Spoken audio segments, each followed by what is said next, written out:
Salut à toutes et à tous, j'espère que vous allez bien. Aujourd'hui, dans cette vidéo, on va comprendre les marchés futurs. Parce que, voilà, c'est bien de trader sur les marchés futurs, mais encore faut-il savoir ce que l'on trade, à quoi servent les marchés futurs, comment cela fonctionne, les petites subtilités des marchés futurs aussi. Donc, on va voir tout ça dans cette vidéo. Je vous ai préparé un petit PDF avec tout ce que l'on va voir dans cette vidéo. Il sera à télécharger sous la vidéo. Donc si vous voulez télécharger la présentation PowerPoint que j'ai faite, je vous mettrai le PDF en téléchargement sous la vidéo. Et on commence tout de suite. Avant de commencer, n'oubliez pas de liker, de partager, surtout de vous abonner parce que voilà, la chaîne elle est toute nouvelle. Donc j'ai vraiment besoin de votre soutien, j'ai besoin que tout le monde s'abonne, qu'il y ait des likes, qu'il y ait des commentaires aussi. Ça va montrer à l'algo que voilà, la communauté est vraiment super et je sais que vous êtes vraiment tous super parce que sur ma première vidéo, j'ai reçu énormément de likes, de partages, de commentaires. Donc, je vous remercie énormément. Et on passe tout de suite à la présentation. C'est parti. Alors, on va commencer par savoir ce qu'est un contrat futur et à quoi sert la bourse dans les transactions de ces contrats futurs. Un contrat futur, c'est un contrat qui est passé entre deux parties, un acheteur et un vendeur, pour voilà, faire une transaction, soit d'actions, soit de panier d'actions, comme sur les indices, soit de matières premières, que ce soit du café, du pétrole, du blé, des céréales, etc. On peut acheter énormément de choses sur les contrats futurs. Et là, par exemple, dans cet exemple, c'est de l'Arabica Coffee, c'est du café Arabica du Brésil. Et quand on a du café Arabica du Brésil à acheter, eh bien, on ne connaît pas forcément un vendeur qui vend comme ça 10 tonnes de café Arabica du Brésil. Parce que, bon, quand vous passez par les marchés futurs, il faut quand même acheter de la quantité. Et donc, si vous voulez être sûr d'être livré, de ne pas vous faire arnaquer, etc., eh bien, vous pouvez passer par les marchés futurs. Et si vous êtes vendeur et que vous voulez vendre à quelqu'un du café, eh bien, c'est beaucoup plus facile de passer par un marché futur aussi parce que vous serez sûr d'être payé. Pourquoi? Parce que le contrat que vous allez passer en fait en tant qu'acheteur et vendeur, eh bien, il va y avoir au milieu un médiateur, quelqu'un qui va se porter garant pour les deux parties et c'est la bourse qui va jouer ce rôle. C'est-à-dire que s'il y a un défaut de chaque côté, eh bien la bourse va dédommager l'un des deux parties pour le désagrément causé parce que cette transaction ne s'est pas faite correctement. Donc ça protège à la fois les vendeurs et ça protège à la fois les acheteurs. Donc c'est une place en fait de marché sécurisé pour pouvoir vendre et acheter de manière sécurisée.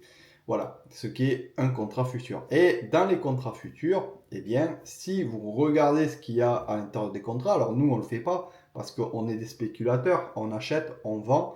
Mais si vous regardez vraiment le détail du contrat, eh bien, c'est fait pour acheter quelque chose. Voilà.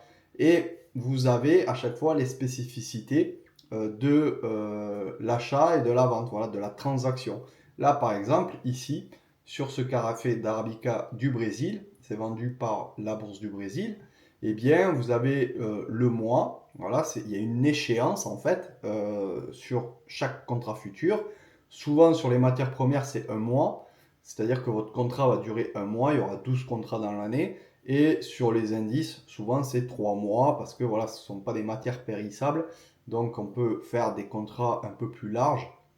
Mais sur les matières premières, souvent c'est un mois. Il y a pas mal de roulements. Et là, par exemple, c'est juillet 22. Donc ça veut dire que c'est juillet 2022. Bon, c'est une photo qui date un peu de quelques années. Voilà, c'est des cours que j'avais fait il y a quelques années. Mais ça n'a pas changé. Et c'est pas prêt de changer. Et voilà, donc ce contrat, il date de juillet 2022, c'est-à-dire que dans la période de juillet, le contrat va ouvrir le premier et vous aurez jusqu'à la fin du mois pour acheter en fait votre matière première. Mais le cours peut fluctuer, c'est-à-dire il peut être haut début juillet et puis baisser fin juillet. Donc si vous achetez fin juillet, vous allez gagner et Si le contrat est haut début juillet, mais qui continue de monter début juillet, enfin fin juillet, et bien là, voilà, vous achèterez plus cher. Donc, voilà, c'est ça aussi la bourse, c'est de savoir quand acheter et à quel prix acheter et quel est le prix juste pour acheter cette matière première ou ce contrat futur. Donc là, la taille du lot, c'est 1 égale 100 $. Hein, donc là, 1 égale 100 $.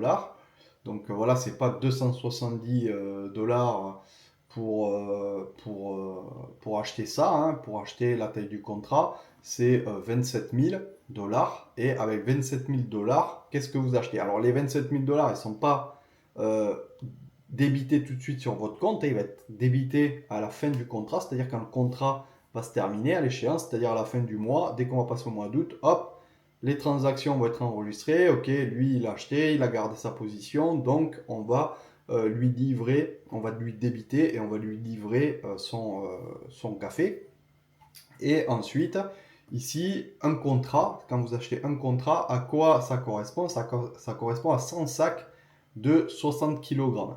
Donc si vous achetez pour 27 000 $ de café, alors là il doit être beaucoup plus cher maintenant, ça a dû monter, mais à l'époque, voilà, en 2022, quand vous achetiez pour 27 000 $ de café Arabica, eh bien vous obteniez 100 sacs de 60 kg. Donc voilà. Ensuite, vous avez d'autres bourses qui vendent du café, par exemple celle de Londres. Là, c'est pas pareil, voilà, c'est 1 égale 10 $. Par contre, quand vous êtes livré, vous n'êtes pas livré de 100 sacs de 60 kg, vous êtes livré de 10 tonnes. Pareil pour les échéances, etc. Les échéances ne sont pas tout le temps les mêmes selon les bourses, selon ce que vous achetez. Donc ça, il va falloir regarder. Mais bon, nous, on s'en manque un peu. Mais voilà, ça c'est bien de savoir que le trading, en fait, à la base, ben, c'est pour acheter de la matière première, quoi, tout simplement. Alors, dans le trading, il y a des contrats. Comme je vous ai dit, là, par exemple, c'était le contrat septembre 2022. Celui-là, c'était juillet 2022. Ces contrats, ils ont des codes pour les reconnaître, pour savoir si le contrat n'est pas encore mis en place. Voilà, parce que vous avez des contrats qui sont affichés, vous pouvez vous connecter dessus, mais vous ne pouvez pas trader dessus. Vous avez des contrats qui sont expirés et il faut savoir si on est dans le bon contrat. Donc là, par exemple, les contrats, ils ont des codes. Et ces codes-là, il faut au moins les connaître un minimum. Donc, par exemple, pour la bourse de Londres et notre Robusta, le ticker est RCU 2022. Donc, le RC est le nom du contrat, hein, c'est Robusta Coffee. Voilà, là, c'est ici. Hein. C'est du café Robusta. Donc, le ticker, c'est RC pour Robusta Coffee. Ensuite, vous avez le U qui correspond au mois d'échéance du contrat. Ça, vous pouvez vérifier le mois d'échéance du contrat sur le CME Group. Vous cliquez sur CME Group et normalement, voilà, vous arrivez sur ici le groupe CME qui est la bourse. Voilà, si vous voulez des renseignements vraiment sur les marchés en particulier, ne vous embêtez pas à aller sur des forums, allez directement sur le site des bourses. Et ça, vous avez le lien dans le PDF. Et là, voilà, janvier F, février G, etc., etc. Ensuite, le U correspond, enfin voilà, au mois d'échéance, on l'a vu, et 2022 à l'année d'échéance du contrat. Alors des fois, il n'y a que 22, voilà. Mais 22, ça correspond à l'échéance du contrat. En fait, le ticker hein, a trois parties. Le nom de ce que l'on achète, hein, c'est-à-dire le nom du contrat, Robusta Coffee, U, le mois, la lettre change tous les mois, et 22, c'est l'année, voilà, pour pas se tromper. Alors à quoi servent les bourses? Je le rappelle, je vous fais un tout petit rappel. Eh bien, elles ne sont pas là juste pour enregistrer les transactions, elles sont responsables du bon déroulement des transactions et c'est donc elles qui délivrent les contrats et gèrent les litiges. Ça sert à ça une bourse. Ça sert à enregistrer les transactions, certes, parce que maintenant, voilà, il y a beaucoup de trading haute fréquence, il y a beaucoup de spéculation, etc. Mais une bourse, ça sert à être responsable du bon déroulement de la transaction. Et voilà, et régler les litiges en cas de litige. Donc, ici, on a les bourses principales bourses, parce qu'il y en a d'autres, hein. Il y a plein de bourses hein, dans beaucoup de pays. Vous voyez, là, c'est la bourse du Brésil qu'on a vu précédemment, elle n'y est pas. Mais les principales bourses, en fait, par capitalisation, c'est-à-dire celles qui échangent le plus d'argent tous les jours et à l'année, eh bien, sont répertoriées ici sur cette carte. Hein. Et la plus grosse, c'est le NYSE. Alors attention, ne faites pas l'erreur hein, à dire oui, mais il y a le Forex, etc., qui est pas représenté. Le Forex, ça ne passe pas par les bourses. Le Forex, c'est un marché interbancaire. Alors, il y a quelques devises, oui, comme par exemple l'euro USD, qui vont avoir un contrat futur, mais la plupart des devises n'ont pas de contrat futur. Ce n'est pas un marché normalisé, c'est un marché interbancaire. Et les banques ont une plateforme exprès pour pouvoir échanger les devises entre banques. Donc le Forex n'est pas compris, ou alors il y a une très fine partie du Forex, là où il y a des contrats futurs, qui est compté dans ces échanges-là. Donc voilà, là vous avez le NYSE, le Nasdaq, voilà, c'est deux grosses bourses. Ensuite vous avez Londres, vous avez Euronext, vous avez la bourse du Japon, la bourse de Shanghai, la bourse d'Hong Kong, Shenzhen, l'Australie aussi. Donc vous voyez la carte, hein, toutes les bourses ne sont pas ouvertes en même temps, il y a des time zones, voilà. Les traders ne traitent pas H24 et voilà, il y a des time zones pour chaque ouverture de bourse. Généralement, ben, pour nous, hein, c'est la session asiatique qui ouvre en premier, ensuite la session asiatique va fermer et les Européens vont ouvrir, il va y avoir un petit chevauchement, et ensuite il va y avoir les Asiatiques qui vont fermer, et il va y avoir plus que les Européens, et ensuite il va y avoir les Américains qui vont arriver, et les Européens vont fermer, et puis voilà, le soleil va faire le tour de la Terre, ou je ne sais pas si vous êtes platiste, je ne sais pas comment ça marche, mais voilà, toutes les bourses ne sont pas ouvertes en même temps, mais on peut quand même trader par exemple le SP500 avec le marché Globex qui s'appelle, et c'est un marché en fait où on peut trader le SP500 même si la bourse qui gère le SP500 n'est pas ouverte. Donc, ensuite, ben ça c'est ben les échanges par capitalisation, hein, enfin les bourses par capitalisation. Quelles sont les premières bourses? Vous voyez, les deux premières c'est américaines. Et ensuite, je vous laisse regarder ça dans le PDF hein, avec les market cap, c'est-à-dire les capitalisations. Alors, si c'est pas tout à fait à jour, voilà, ça doit avoir quand même ce document 1 ou 2 ans. Donc, m'en veuillez pas, ça a dû sûrement augmenter. Souvent, ça augmente.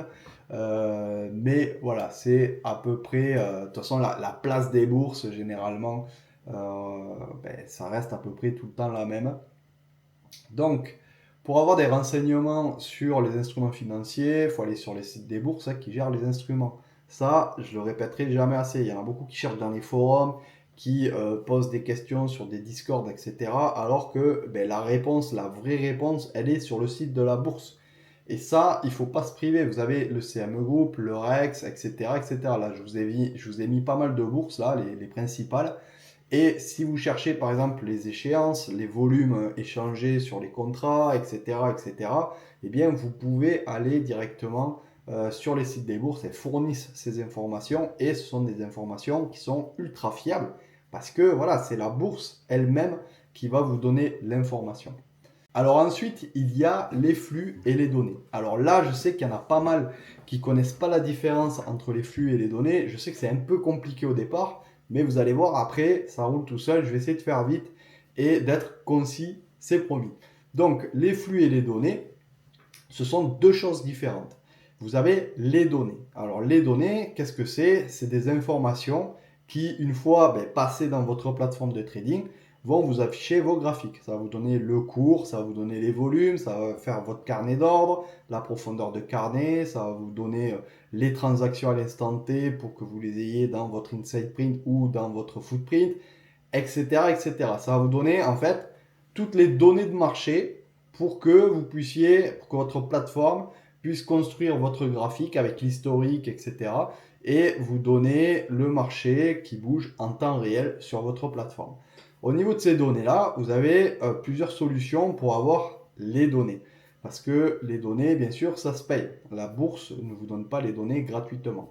Et il y a deux solutions. Soit vous ouvrez un compte de trading, soit vous passez par une propre firme. Pour le compte de trading, eh bien, c'est pas obligatoire, mais c'est recommandé. Si vous avez, par exemple, les données que vous avez un compte de trading personnel, ça va être considéré comme un trading non professionnel. Donc, vous allez payer pas très cher. Ça va être aux alentours de 15-20 $ pour votre donnée par bourse, hein, parce que chaque bourse fournit des données. Et donc, si vous voulez prendre des données CME, il va falloir payer au CME.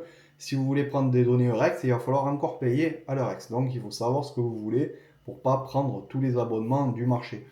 Et ensuite, une fois que vous avez un compte de trading, là, vous êtes déclaré non professionnel et vous pourrez passer par un fournisseur de données, comme par exemple Rithmic, CQG, Denali, et ils vont vous vendre ces données-là. Et vous aurez des données à connecter à votre plateforme. Si vous ne voulez pas passer par un courtier, vous avez les propres firmes. Moi, celle que j'aime bien, c'est Earn2Trade. Earn2Trade, pourquoi je l'aime bien? Parce que c'est une propre firme qui est sérieuse. J'ai un lien d'affiliation en dessous. Donc voilà pourquoi aussi je fais la promotion d'Earn2Trade, parce que je suis affilié à Earn2Trade.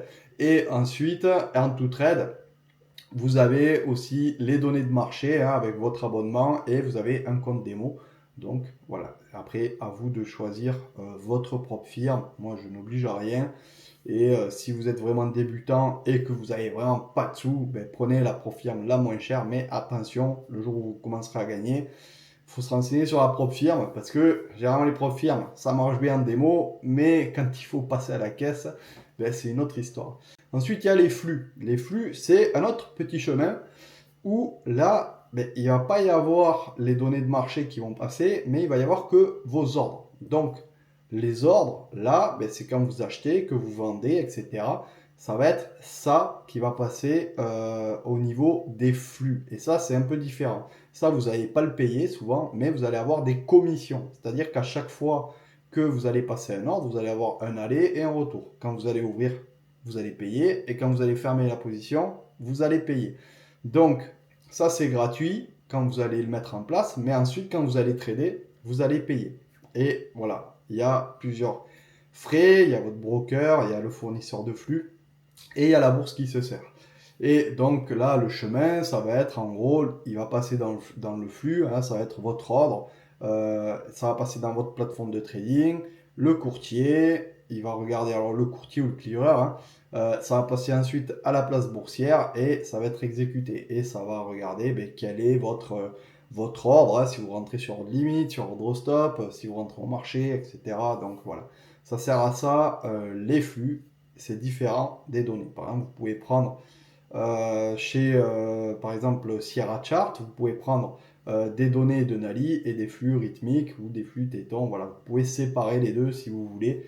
Après, le plus avantageux, ben, c'est par exemple si vous êtes chez Rhythmic, ben, restez chez Rhythmic. Vous prenez tout chez Rhythmic. Si vous êtes chez QG, vous prenez tout chez CQG. Donc, voilà un peu les flux et les données. Ensuite, vous avez les marges. Les marges, qu'est-ce que c'est? Une marge, ça va être, alors si vous voulez trader en propre firme, vous n'allez pas être soumis forcément à ça.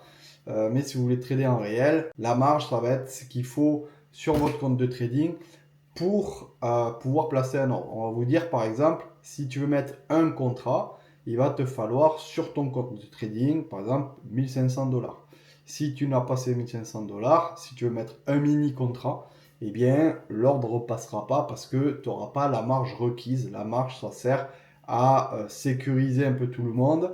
Comme ça, ben, vous, ça ne vous fait pas mettre un gros ordre ben, avec rien sur le compte et vous trouvez en négatif. Et la bourse, ben, voilà, ça ne lui fait pas avancer de l'argent parce que si jamais, ben, imaginez, il y a un gros souci et qu'il y a un gros slippage, etc. Bon, ça, moi, ça m'est jamais arrivé personnellement, mais que vous perdez énormément, qu'il y a un flash crash que vous n'arrivez pas à sortir, eh bien, voilà, ça, la bourse, en fait, elle peut se retrouver à dédommager celui qui a gagné en face, parce qu'elle se porte garante de la bonne tenue des transactions.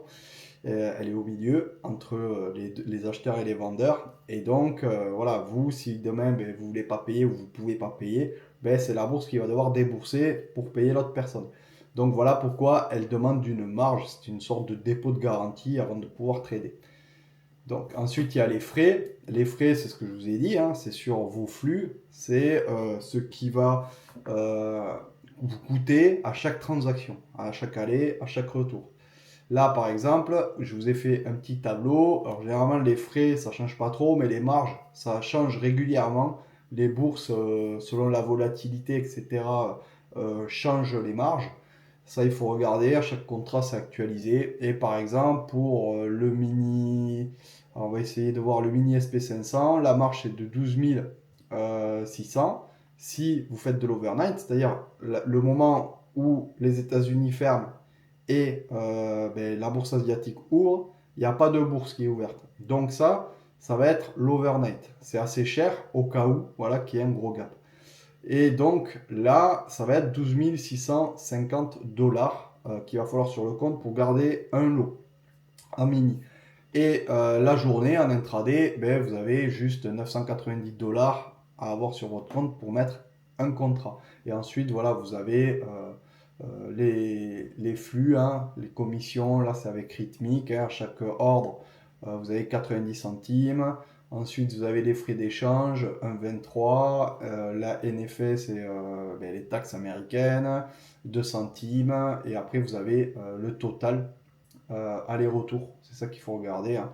Donc, à chaque fois que vous allez mettre, par exemple, sur du SP500, un aller, un retour en mini-lot, eh bien, vous allez payer 4 dollars, à peu près 4 dollars 30 ici de frais. Donc, voilà, c'est ici 4 dollars 30 de frais.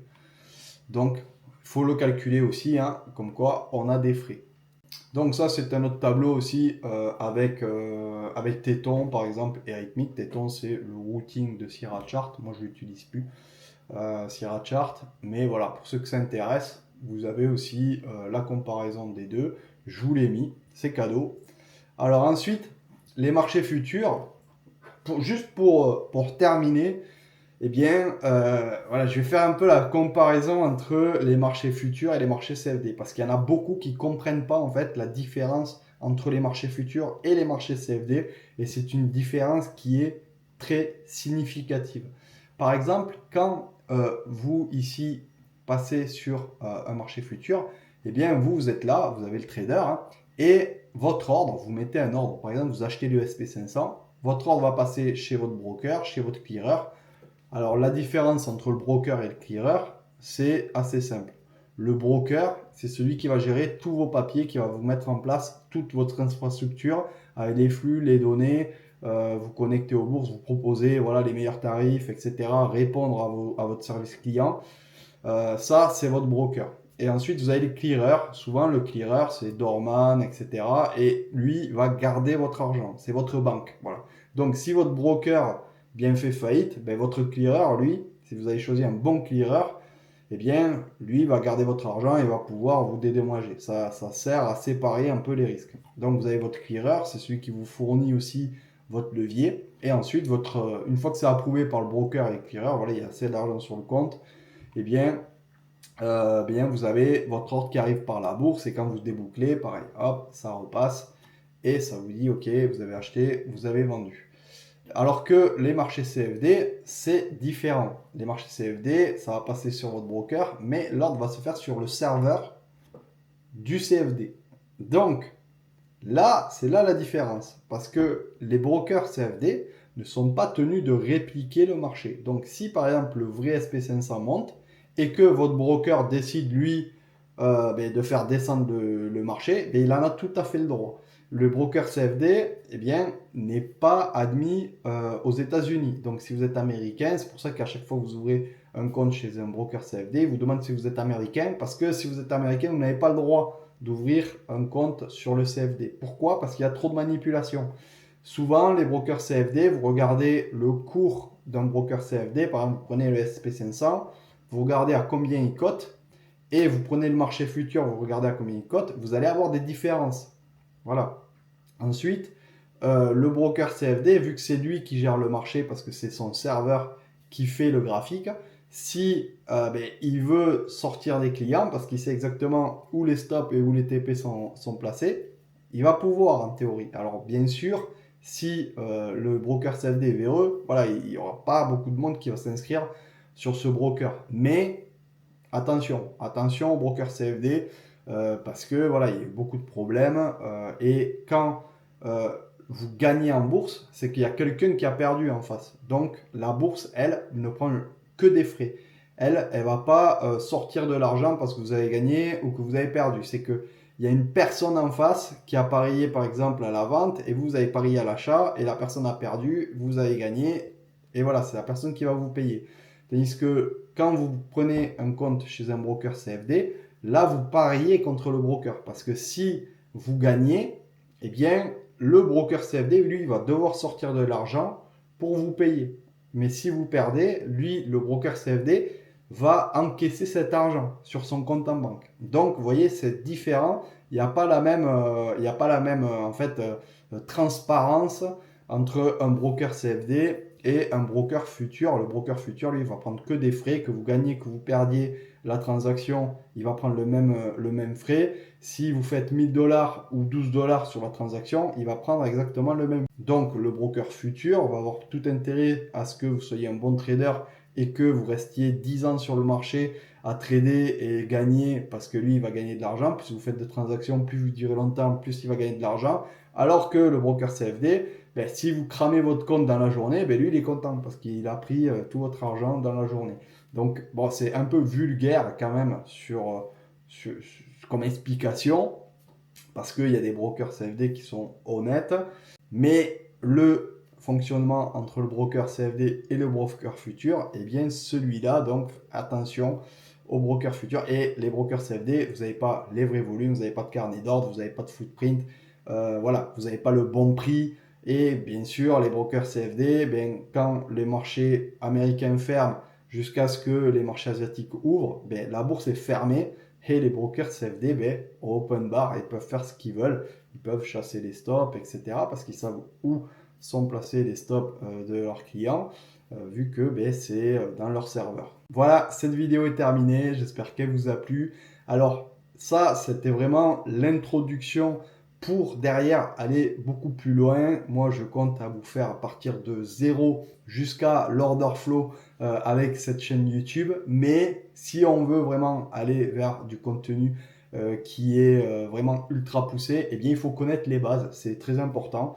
Donc, j'espère que cette vidéo, elle vous a plu. N'oubliez pas, likez, partagez, abonnez-vous, c'est très important. Si vous voulez le document, téléchargez-le sous la vidéo, c'est complètement gratuit. Et on se retrouve pour un prochain pas, pour une prochaine étape vers l'order flow dans une nouvelle vidéo la semaine prochaine. Allez, à plus, ciao!